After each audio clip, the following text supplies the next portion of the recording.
Hi everyone, welcome to our channel MathTech. On today's tutorial, I'll guide you how you can log in or sign in into your HelloFresh account.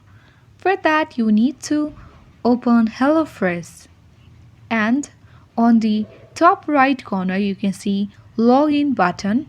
Simply click on login and now you need to enter your email or you can continue with Google or continue with the Facebook.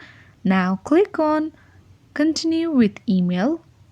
This will take you to the sign in or the login page where you need to enter your email or the password.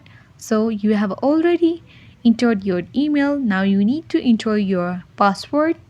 Before stepping towards or proceeding towards all the steps, if you are new to our channel, make sure to subscribe and hit the notification bell of this channel so that you can get notified about the further uploads on this channel.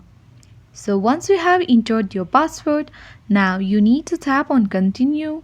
If you have forgotten your password, then you need to tap on the forgot password link and reset your password from there, or else you can also log in without password by tapping on login without password button. For now, let's tap on continue. Once you tap on the bottom right corner profile, this shows of you that you have already logged in or signed in on your HelloFresh account. If you like this video useful, then hit the like button. Thank you.